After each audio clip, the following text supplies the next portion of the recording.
আসসালামু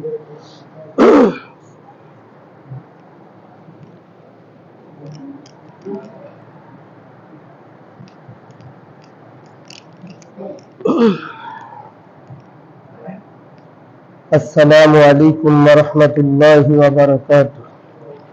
দুরূদ শরীফ পড়ি। আল্লাহুম্মা সাল্লি আলা মুহাম্মাদিন ওয়া আলা আলি মুহাম্মাদ কামা সাল্লাইতা আলা ইব্রাহিমা ওয়া আলা আলি ইব্রাহিম ইন্নাকা হামিদুম মাজিদ।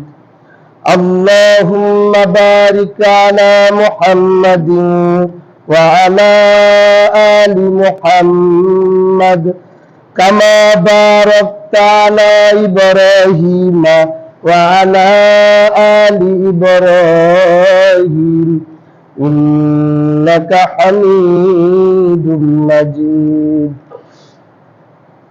نحمده ونصلي على رسوله الكريم. أما بعد فقد قال الله تعالى في كلامه المجيد وفرقانه الحميد فأعوذ بالله من الشيطان الرجيم. بسم الله الرحمن الرحيم.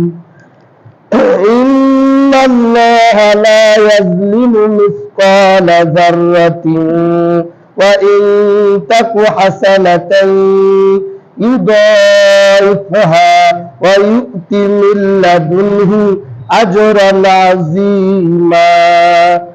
صدق الله مولانا العظيم. وقال النبي صلى الله عليه وسلم طلب العلم فريضة على كل مسلم أو كما قال عليه الصلاة والسلام. আলহামদুলিল্লাহ, মহান আল্লাহ পাকের দরবারে লাখো কোটি শুকরিয়া যে আল্লাহ সুবহানাহু ওয়া তাআলা আমাকে আপনাকে হায়াতের জিন্দেগিতে সুস্থ রাখা, আল্লাহ তাআলা তার পবিত্র জুমার দিন জুমার নামাজ আদায় করার উদ্দেশ্যে মসজিদে আসার এবং বসার, দিনই কিছু কথাবার্তা আলোচনা করা এবং শোনার তৌফিক আল্লাহ তাআলা দান করেছেন। এজন্য আমরা অন্তর থেকে শুকর আদায় করি, আলহামদুলিল্লাহ। গত জুমাগুলিতে আলোচনা চলতেছিল যে আমরা কেমন পীরের মুরিদ হব আর কোন পীরের মুরিদ হইলে ঈমান আমল ঠিক থাকবে, এই বিষয়গুলিতে দীর্ঘ 4 সপ্তাহ এরকম আলোচনা চলছে। মুহতারাম হাজরিন, এবারের আজকের আলোচনার বিষয়বস্তু হলো যে আমাদের কাছে যে আমরা যে বালা মুসিবতে পড়ি, কেন আমরা এই বালা মুসিবত আমাদের কাছে আসে, কয় কারণে আমাদের কাছে বালা মুসিবত আসে এবং এই বালা মুসিবত থেকে মুক্তি পাওয়ার উপায় কি, এটি দরকার আছে কিনা বলেন? তো আসলে আমরা খালি তো বালা মুসিবত পড়ে খালি দোষী, তাই না? কিন্তু কেন আমার তো পড়ে আসে কেন সেটা আর তালাশ করি না। মুহতারাম হাজরিন, আমি পবিত্র কোরআনের সূরা নিসার 40 নম্বর আয়াত তেলাওয়াত করেছি আপনাদের সম্মুখে। এই আয়াতে আল্লাহ রাব্বুল আলামিন বলতেছেন ইন্নাল্লাহা লা ইয়াজলিমু, এ কথার অর্থ হলো যে আল্লাহ তাআলা কারো উপরে মিসকালা অনুপরিমাণ যাররাতিন, মানে অনুপরিমাণ কারে বলে যে এরকম আমরা দেখি যে বাতাসে যে ধুলাবালি উঠতেছে অথবা কাপড় যখন লাড়েন ভিজা কাপড় এমন ঝাঁকি দেন দেখবেন রোদ্রের মধ্যে কিছু ঝিলমিল করে, মানে এই যে বিন্দু বিন্দু দেখা যায় এটাকে বলে অনু। এই অনুপরিমাণে আল্লাহ তাআলা কারো উপরে কি করেন না বলেন? জুলুম করেন না। আল্লাহ তাআলা অনুপরিমাণে বিন্দু তো দূরের কথা, মানে অনুপরিমাণে বিন্দু তো দেখা যায়, অনু কি মানে দেখা যায় না, এরকম একটা অবস্থা। এই পরিমাণে আল্লাহ তাআলা জুলুম করেন না। এরপর বলতেছে হাসানাতাই, কেউ যদি কোনো নেক আমল করে, কোনো নেক কাজ করে, হাসানাতাই দাইফহা, আল্লাহ তাআলা এটাকে আরো কয়েক গুণ বাড়ায় দেয়। দেখছেন, আল্লাহ তো কারো উপর জুলুম করেনি না, আরো যদি কেউ একটু নেক আমল করে এদের আল্লাহ তাআলা আরো কি করেন? কয়েক গুণ বাড়ায় দেন। এরপরে বলছে ওয়ায়ুতি মিন লাদুনহু আজরান আযীমা, আল্লাহ তাআলা বলেন এটা আল্লাহ তাআলা ইচ্ছা করলে তার পক্ষ থেকে আরো বেশি বড় পুরস্কার দান করেন। সুবহানাল্লাহ। যদি আমলের মধ্যে ইখলাস থাকে, মানে যত ইখলাস থাকবে আল্লাহ তাআলার কাছে তত বেশি কবুল হবে। কিন্তু এটা কয়েক গুণকে আল্লাহ ইচ্ছা করলে এর চেয়ে আরো বহু গুণে বাড়ায় দিতে পারেন। সুবহানাল্লাহ। এই আয়াত থেকে আমরা বুঝলাম আল্লাহ জুলুম করবেন তো দূরের কথা, তার বান্দার উপরে কি দয়া দিয়া ভর করে, ঠিক না? আল্লাহ তাআলার দয়া ইহসানে আমরা কি আছি? বেঁচে আছি। মুহতারাম হাজিরিন, এখন আপনারা প্রশ্ন করতে পারেন, যদি আল্লাহ দয়াই করে তাহলে আমরা যদি বালা মুসিবতে পড়ি, অসুখ বিসুখ আসে, এই যে দুঃখ কষ্ট আসে, পেরেশানি আসে, তাহলে এটি কেন আসে? এটা প্রশ্ন থেকে গেল কিনা? আল্লাহ যদি দয়াই করে, জুলুমই করেন না, তাহলে এই যে একটা প্রশ্ন যে আমরা অসুখ বিসুখ হয়, বালা মুসিবত হয়, পেরেশানি আসে, তাহলে এটি কেন আসে? প্রশ্ন আসে কিনা? এই প্রশ্নের জবাবে মুফাসসিরিনে কেরাম বলেন, মানে বান্দার কাছে তিন কারণে মুসিবত আসে। কয় কারণে বলেন? তিনটা কারণে আল্লাহ তাআলা মুসিবত, পেরেশানি, অসুখ বিসুখ এগুলো আল্লাহ তাআলা বান্দার কাছে পাঠায়। কয় কারণে? তিন কারণ। তার আজকে সব একসাথে আলোচনা করা যাবে না, কারণগুলি আমি সংক্ষেপে আজকে বলে দিতেছি, পরে পর্যায়ক্রমে ধারাবাহিকভাবে আলোচনা হবে। এক নম্বর কারণ হলো বান্দার কাছে মুসিবত আসে বান্দার গুনাহের কারণে। কিসের কারণে?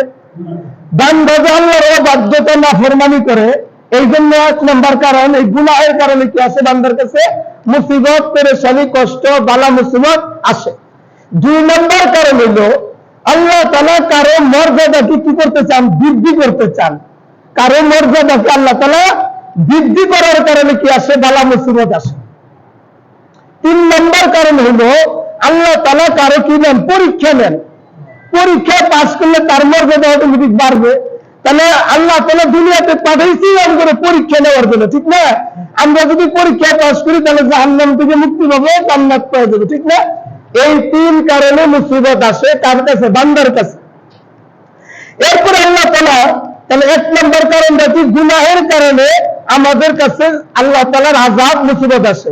বান্দা যখন গুনাহ থেকে বেঁচে থাকে দুনিয়াতে, সে কি থাকে? নিরাপদ থাকে, দুনিয়াতেও শান্তিতে থাকে, আখিরাতেও আল্লাহ তাআলা তার শান্তির ব্যবস্থা করে দিবেন। দুনিয়াতেও গুনাহের যে শাস্তি, এটা তার মনে মনে অশান্তি থাকে, কি থাকে? আর জাহান্নামের আযাব, আগুন আছেই তার জন্য। তাহলে দুনিয়াতেও তার জন্য অশান্তি, কিসের কারণে? গুনাহের কারণে। আর আখিরাতের শাস্তি, জাহান্নামের আগুন কবর থেকে কি হয়ে যাবে বলেন? শুরু হয়ে যাবে। এই জন্য গুনাহকে আমার কি করতে হবে? ছাইড়ে দিতে হবে। গুনাহ যদি আমি ছাইড়ে দেই তাহলে আল্লাহ পাক মুসিবত, বালা মুসিবত, অসুখ বিসুখ, পেরেশানি থেকে আমার কি করবেন? হেফাজত করবেন।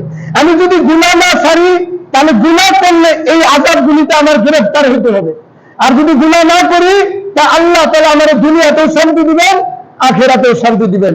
এর মানে বুঝতে হবে, এরপরেও যদি আমার কাছে গুনাহ করি, গুনাহ করার কারণে যদি আল্লাহ তাআলা আযাব দিছে, তাহলে আমাকে আল্লাহ তাআলা সতর্ক করতে চাইতেছেন, ঠিক না? পবিত্র কোরআনের সূরা শূরার 30 নম্বর আয়াতে আল্লাহ তাআলা বলতেছেন, বিসমিল্লাহির রহমানির রহিম, ওয়া মা আসাবাকুম মিন মুসিবাতিন ফাবিমা কাসাবাত আইদিকুম ওয়া ইয়াফু আন কাসীর। এই আয়াতে আল্লাহ তাআলা বলতেছেন, তোমাদের কাছে যেই বিপদ, আপদ, বালা মুসিবত আসে, আমাদের কাছে আসে না?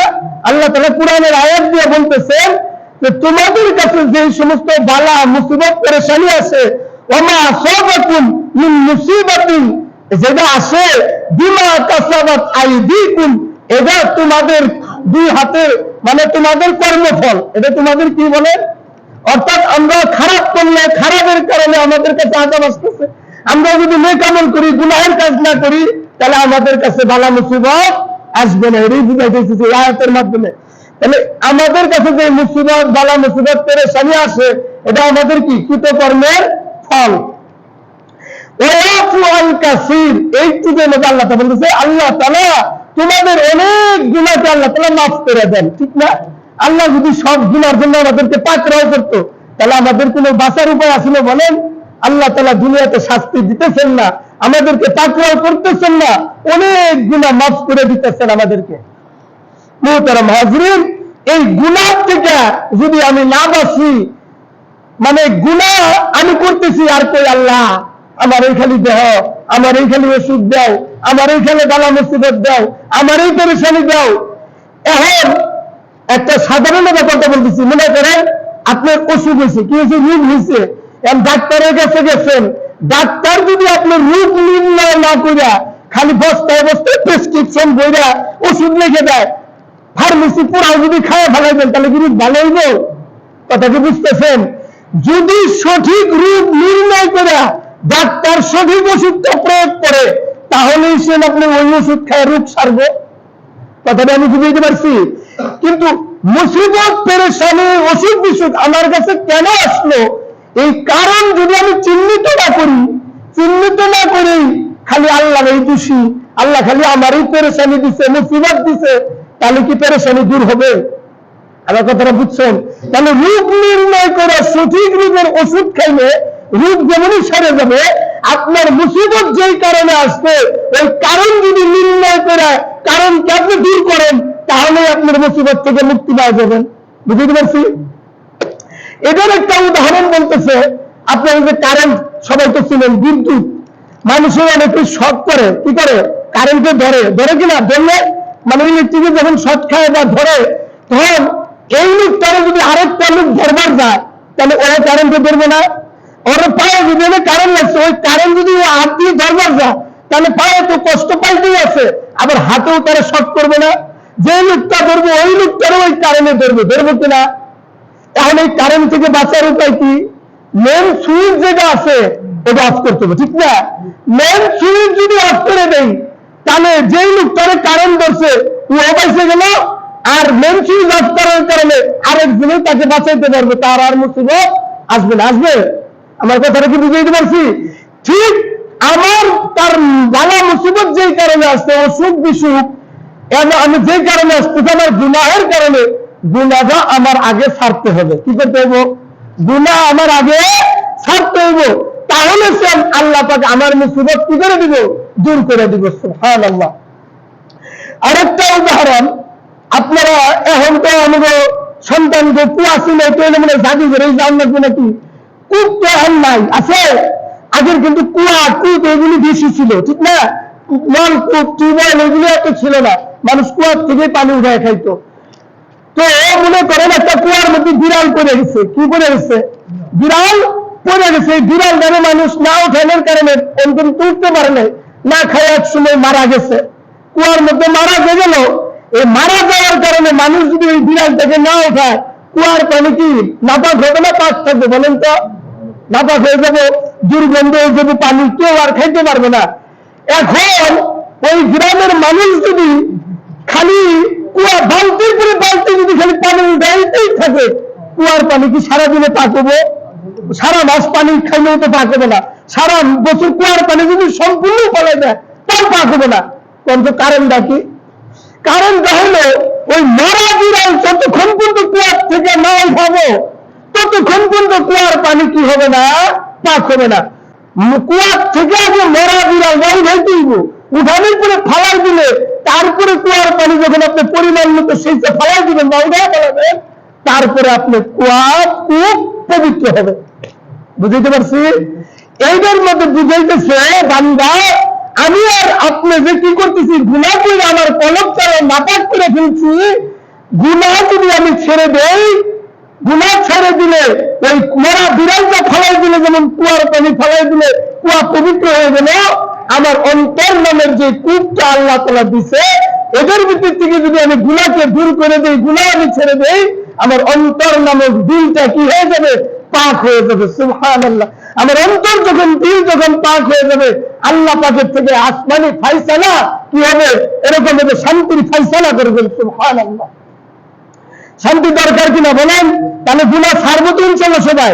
গুনার কাজ করলে পেরেশানি, মুসিবত আমার নিকট আসবে। আমি যদি গুনাহকে ছেড়ে দেই, তাহলে আল্লাহ তাআলা মুসিবত, পেরেশানির থেকে আমাকে কি করবেন? মুক্ত করবেন।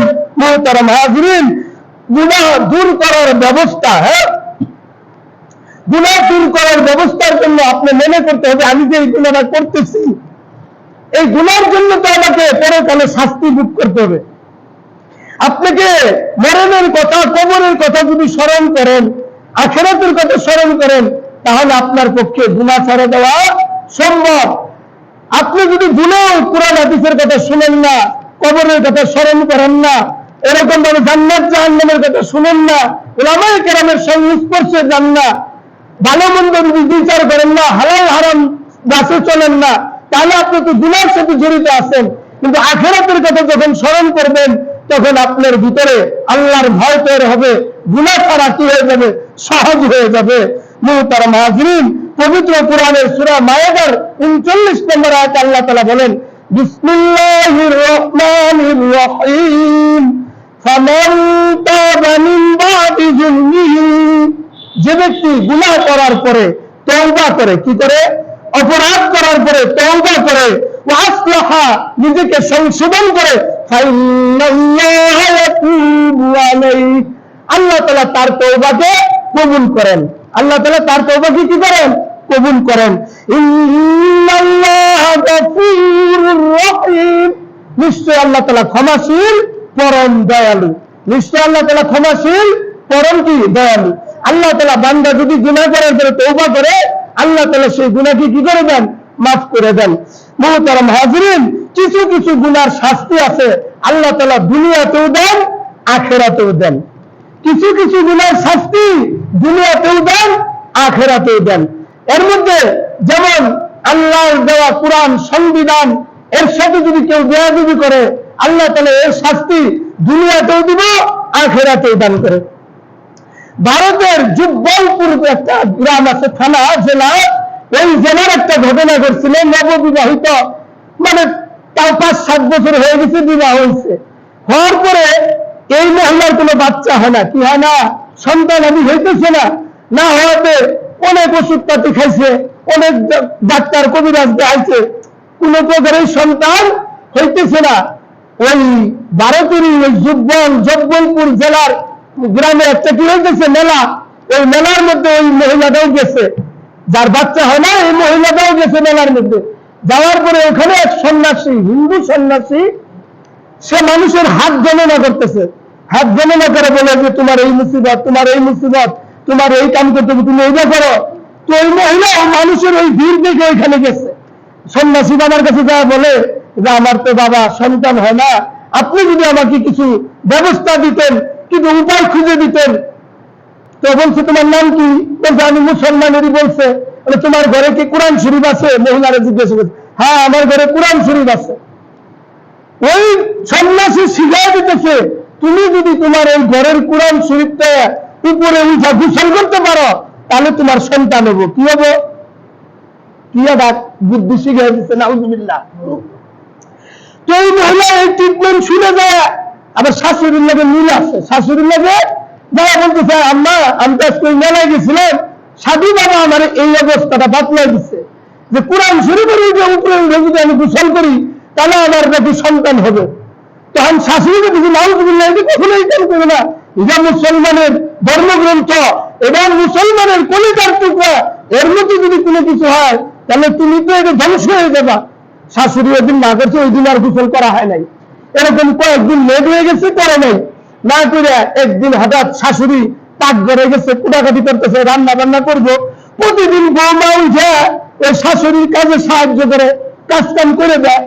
আজকে বেলা 10টা-11টা বাজে যায়, তাও বউ আসতেছে না, কোনো কাটাকুটা করে দিতেছে না। শাশুড়ির সন্দেহ হয়েছে যে ওই সাধু বাবার কথা মনে পড়ছে, মনে হয় এই কামি করতেছে কিনা।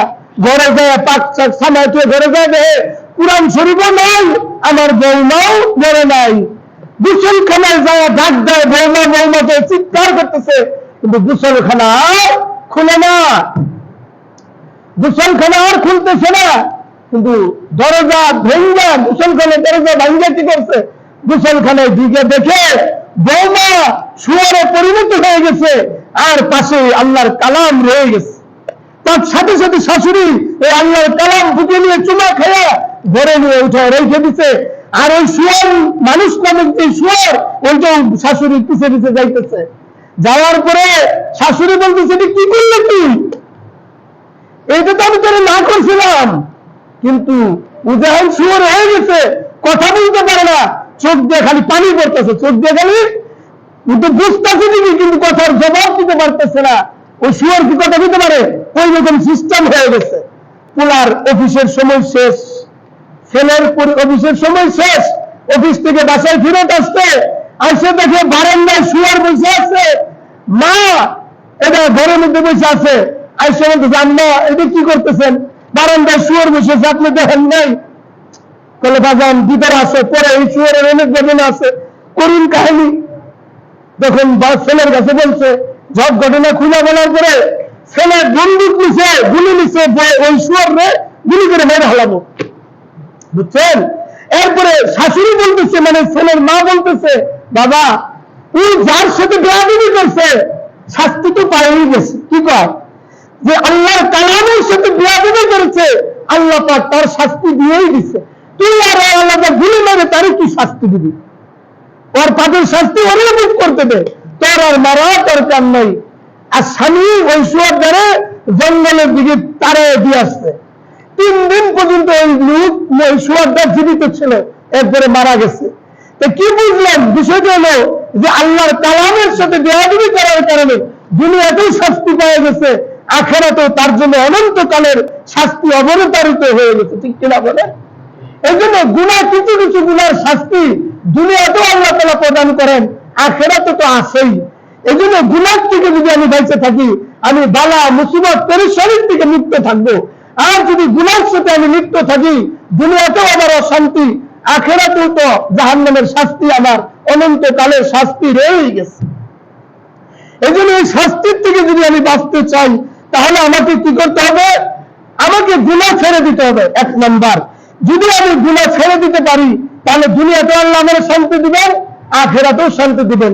পবিত্র কোরআনের সূরা মায়েদার এরকম ভাবে সূরা রুমের 41 নম্বর আয়াতে আল্লাহ তাআলা বলতেছেন, বিসমিল্লাহির রহমানির রহিম, যাহারাল ফাসাদু ফিল বাররি ওয়াল বাহরি বিমা কাসাবাত আইদিন নাস।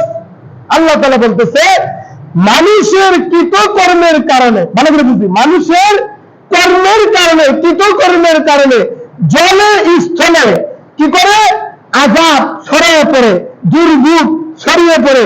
এই যে আমরা দেখি মাঝে মাঝে জলোচ্ছ্বাস হয়, ভূমিকম্প হয়, বন্যা হয়, তারপরে খরা বৃষ্টি হয়, বৃষ্টির লেগে মানুষ হাহাকার হবে কিনা?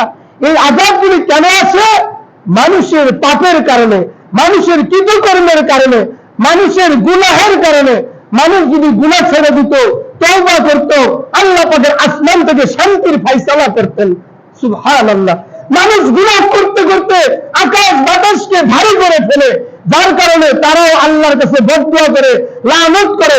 এরকম সব কিছু অভিশাপ যখন একত্রিত হয়ে যায়, তখন মানুষের উপর কি আরে বালা মুসিবত নাইমা আসে। আল্লাহ তাআলা আমাদেরকে কি করুন?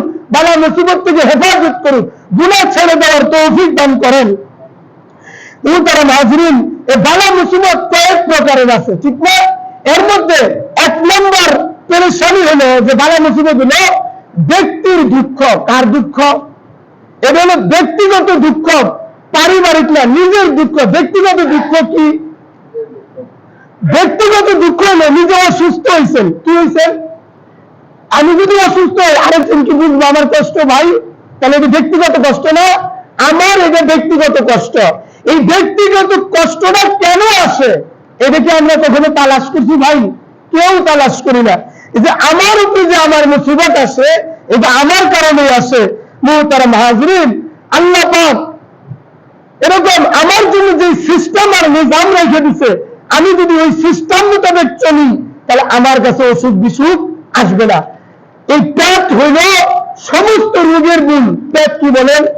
ভালো করে বুঝতেছেন আমার কথা? এই পেটটা হলো সমস্ত অসুখ বিসুখের মূল। এই পেট যদি সুস্থ থাকে, আপনার সমস্ত অঙ্গ প্রত্যঙ্গ সুস্থ থাকবে। পেটের মতো যদি গন্ডগোল হয়, তাহলে আপনার সব জায়গায় গন্ডগোল শুরু হয়ে যাবে। বুঝতে পারছি? পেট যদি সুস্থ না থাকে, তাহলে আপনার সবকিছু কি গন্ডগোল হয়ে যাবে, অসুস্থ হয়ে যাবে। তো মুহতারাম হাজরিন, পেট সুস্থ রাখার জন্য আল্লাহ পাক যে প্রাকৃতিক সিস্টেম দিয়ে দিচ্ছেন, হুকুম দিয়ে দিচ্ছেন, এটাকে যদি আমি পুরা করি, 1 নাম্বার ফজরের নামাজ। কিসের নামাজ? দিনের প্রথম ইবাদত হলো কিসের নামাজ বলেন? ফজরের নামাজ। ফজরের নামাজের সময় আল্লাহ পাকের কুদরতি ভাবে জান্নাত থেকে একটা বিশুদ্ধ হাওয়া, একটা পরিশুদ্ধ হাওয়া আল্লাহ তাআলা চালু করে দেয়। কি করে দেয়? ফজরের সময় বিশুদ্ধ হাওয়া, পরিশুদ্ধ বাতাস আল্লাহ তাআলা ছাইড়া দেয়। এই বাতাসটা যারা গ্রহণ করে আল্লাহ পাক তাদেরকে অসুখ বিসুখ দেন না। এই বাতাসের মধ্যে অক্সিজেনের পাওয়ার, অক্সিজেনের ক্ষমতা সবচেয়ে বেশি থাকে। আর ওই অক্সিজেনটা যারা গ্রহণ করে তাদের পাকস্থলী সুস্থ থাকে। সুবহানাল্লাহ। অক্সিজেনটা যারা গ্রহণ করে তাদের পাকস্থলী শক্তিশালী হয়, তাদের পাকস্থলীতে খাদ্য হজম করার যে শক্তি প্রক্রিয়া এটা ঠিক থাকে, তার খাবারের রুচি হয়। আর যে লোকটা 10টা পর্যন্ত ঘুম পারে, ফজরের নামাজ পড়ে না, রাত 12 দেয় ঘুমায়, তাহলে সে কি আল্লাহর সিস্টেমে চলছে না আন সিস্টেমে চলছে? ও সিস্টেমে চলছে। যার কারণে ওই লোকটার মাথা ব্যথা হয়, ওই লোকটার মাথা ঝিমঝিম করে, চোখে জ্বালা পোড়া করে, অশান্তি লাগে, হয় কিনা বলেন? রাত্রের ঘুম যদি ঠিক না হয়, এক রাত্রের ঘুম যদি আপনি ঠিক না হয়, মানে এক সপ্তাহ যদি ঘুমান, ওই এক রাত্রের ঘুম আপনার পূরণ হবে না। রাতটা দিয়েছি আল্লাহ তাআলা বান্দার আরামের জন্য, কিন্তু আমি আরাম না করে কি করি? গুনাহের কাছে রাতটা আমি কাটাই দিতেছি, টিভি দেখতে দেখতে সারা রাত পার করতেছি, মোবাইল টিপতে টিপতে সারা রাত পার করতেছি, কিন্তু আমি বুঝতেছি না আমার এই রাত্রের ঘুমটা যে আমার জন্য কত দরকারি। আল্লাহ আমার জন্য কি ছিল উপকারী, আমি বানাইলাম আমার জন্য ক্ষতিকর। কি বানাইলাম? কেন অসুখ বিসুখ আমার কারণে হলো না বলেন? আমি রাত জায়গা ঘুম পারলাম 12টা 1টা বাজে, উঠলাম ফজরে 10টা 11টা বাজে, তাহলে কার অসুখ হবে? আমার না আপনার? বলেন, যে এই সিস্টেমের বিফলে উল্টা করছে তারই কি হবে? অসুখ হবে, ঠিক না? এই জন্য তার পাকস্থলী দুর্বল হয়ে যায়, ক্যান্সার হয়ে যায়, গ্যাস্ট্রিক হয়ে যায়, আলসার হয়ে যায়, এরকম বিভিন্ন রোগ কেন পেটের থেকেই তো শুরু হয়। যদি আল্লাহর সিস্টেম মোতাবেক চলতো, ফজরের নামাজ পড়তো, ওযু করতো, একটা লোক যদি 5 বার ওযু করে তার শরীরে আর ময়লা থাকতে পারে? এই লোকটা তো জীবাণু মুক্ত, বলে এই লোকটা জীবাণু মুক্ত থাকবে, তার শরীরে অসুখ বিসুখ বাসা বাঁধতে পারে না। আর যে লোকটা 5 বার ওযু করে না, নামাজও পড়ে না, তাহলে তার অসুখ বিসুখ হবে না বলেন? আল্লাহর যে সিস্টেম দিচ্ছেন, আমি যদি নামাজটা ঠিক মতো পড়ি, এরকম ভাবে সকালে উঠার পরে আমি যদি নামাজ পড়ি, ভোরের অক্সিজেন গ্রহণ করি, আমার পেটের শক্তিশালী হবে, আমার পেট ঠিক থাকলে আমার শরীর ঠিক থাকবে। আবার তখন সারাদিন ফজরের নামাজ পড়ে যখন কাজে যাব, আল্লাহ আমার কাজের মধ্যে কি দিবেন? বরকত দিবেন। জোহর পর্যন্ত কাজ করব, জোহরের নামাজের সময় নামাজ পড়া, আবার জোহরের পরে খানা খাবো, তাহলে আমার দুপুরের খাওয়াটা ঠিক হয়ে গেল, ঠিক কিনা? আবার একটু রেস্ট নিব, বিশ্রাম করবো। নবীজি কাইলুলা করতেন, আমি একটু কাইলুলা করলাম, আবার আসরের নামাজ পড়লাম, এইভাবে মাগরিব নামাজ পড়লাম। এসব পড়ার পরে আমি যদি আবার খাইয়ে দেয়, তাড়াতাড়ি ঘুমাই যাই, তাহলে তো আমার শরীর স্বাস্থ্য সব কি থাকে, ঠিক থাকে কিনা বলেন? ফেরাউনের নাম আপনারা শুনছেন, ফেরাউনের কোনোদিন অসুখ হয় নাই। কারণ বাকি ফেরাউন সবসময় ফজরের সময় উঠতো, যদিও সে নাফরমান ছিল, ফজরের সময় উঠার কারণে, সে বরকতের হাওয়া সে গ্রহণ করার কারণে ওই লোকটার আল্লাহ কোনোদিন মাথা ব্যথা, জ্বর, ঠান্ডা, সর্দি কাশি কিচ্ছুই দেয় নাই। সুবহানাল্লাহ। এটা নাফরমানের যদি বরকতের সময় উঠার কারণে আল্লাহ তার অসুখ থেকে হেফাজত করে, আমি আপনি আল্লাহর বান্দা নবীর উম্মত হইয়া যদি আল্লাহর হুকুম পুরা করি, আল্লাহ আমার অসুখ বিসুখ থেকে হেফাজত করবেন না? আমি তো করতেছি না, আল্লাহর হুকুম মানতেছি না, এই কারণেই আমার কাছে বালা মুসিবত, পেরেশানি, অসুখ বিসুখ আসতেছে। বুঝতে পারছি? এটা কি ব্যক্তিগত কষ্ট? কার কষ্ট? ব্যক্তির কারণেই ব্যক্তির কষ্টের মধ্যে পড়তেছে। মুহতারাম হাজিরিন, এরপরে আরেক প্রকারের কষ্ট হলো কি? মুহতারাম হাজিরিন, এই কষ্ট থেকে 2য় নম্বর কষ্ট হলো যে এরকম ভাবে আমার আপনার খেয়াল করতে হবে পরিবারের পেরেশানি। কার পেরেশানি? পরিবারের দ্বারা পেরেশানি আসে। পরিবারের ছেলে কথা শুনে না, বউ ডাবলটা চলে। এখন কথা না শোনার উপায় হলো, নবীজি বলছেন, ইসকালান নবী সাল্লাল্লাহু আলাইহি ওয়াসাল্লাম, তালাবুল ইলমি ফারিদাতুন আলা কুল্লি মুসলিম। ইলমুদ্দিন শিক্ষা করা প্রত্যেক মুসলমানের উপর ফরজ। আপনি যেটা বিয়ে করছেন ওটাও দিনদারি নাই, নামাজ কি জিনিস বুঝে না, ওযু কি জিনিস বুঝে না, কখন ঘুম থেকে উঠতে হবে এটাও জানে না, শুয়ে থাকে এরকম বেদিনী, অদিনদার, এরকম ভাবে। আর তুমি গিয়েছেন ছেলে মেয়েকে দিন শিখান নাই, এখন এদের দ্বারা পেরেশানি আসবে না বলেন? আপনার ছেলে মেয়েকে দিন শিখান নাই, দিনদার স্ত্রী ঘরে আনেন নাই। দিনদার স্ত্রী যদি ঘরে নিয়ে যেতেন, ওদের নিবি কি আপনার ছেলে মেয়ে দিনদার হইতো, ঠিক না? বাবা সবসময় বেশি থাকে কর্মে, ছেলে মেয়েরা মায়ের কাছেই বেশি থাকে। মা যদি দিনদার হয়, নামাজ পড়ে, রোজা রাখে, পর্দা মতো চলে, ছেলে মেয়েও কিছু না কিছু হলে পাবো, ঠিক না? ওই দিনদারি ছেলে মেয়েও পাবে। আর ছেলে মেয়ের মধ্যে যখন দিনদারি আসবে, দিনের বুঝ যার মধ্যে থাকে, ওই লোকটা কখনো মা বাবারে কষ্ট দেয় না, ঠিক আছে?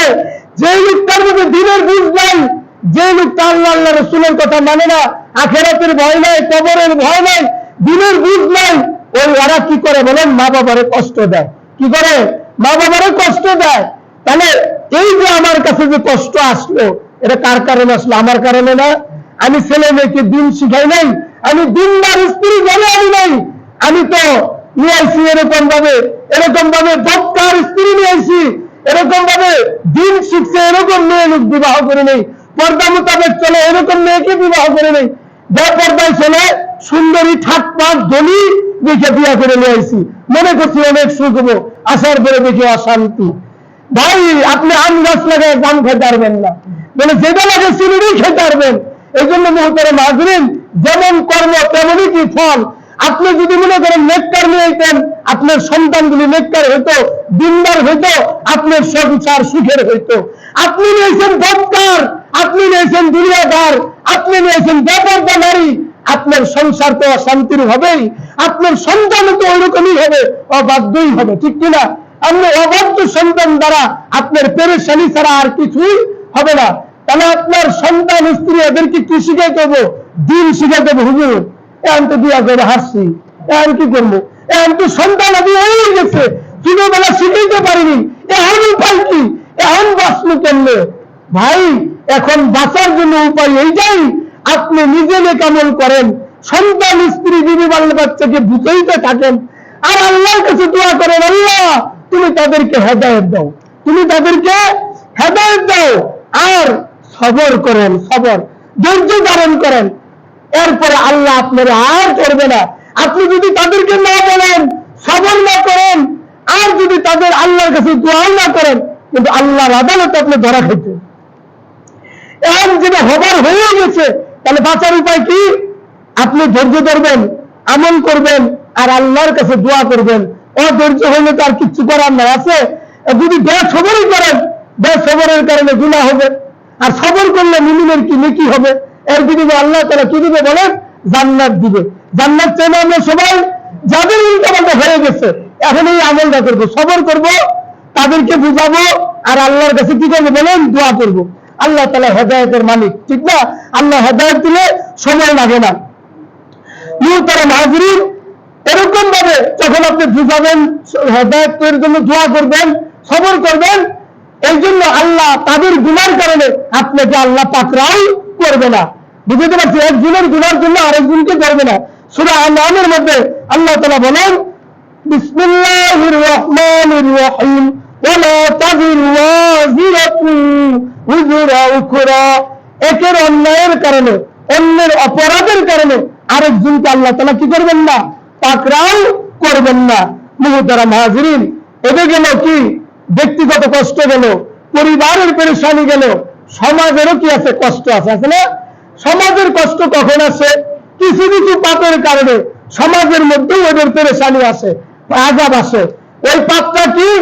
যেমন বেপরদা চলা, এটা কি সমাজের একটা পেরেশানি? যখন মানুষ বেপরদায় চলে নারী, তখন ওই বেপরদার কারণে ওই মহিলারও গুনাহ হয়, ওই মহিলার যে সমস্ত পুরুষ দেখে, তাহলে ওই পুরুষেরও গুনাহ হয়। তাহলে এই গুনাহটা কি হয়ে যেতেছে? 6 লাভ হয়ে যেতেছে। এই বেপরদাগির গুনাহের কারণে পরিবারে তো আসেই, এরপরে পরিবারে আস্তে আস্তে সমাজের মধ্যেও এই গুনাহের আযাব আর শাস্তি আল্লাহ তাআলা কি করে বাইরে দেয়। তাহলে কিসের কারণে? আমার মেয়ে লোক, নারী, আমার স্ত্রী, আমার বোন, আমার মা, এরা যদি বেপরদায় চলে, এর কারণে কি আছে? সমাজের মধ্যেও এর মুসিবত পেরেশানি আমাকে ভোগ করতে হয়। আর আমি যদি তাদেরকে এই বেপরদাগি থেকে বাঁচাই, সমাজ গুনাহ থেকে বেঁচে গেল। সমাজ গুনাহ থেকে বেঁচে গেলে আযাব আর গজব থেকে আল্লাহ তাআলা তাদেরকে কি করবে? হেফাজত করবে।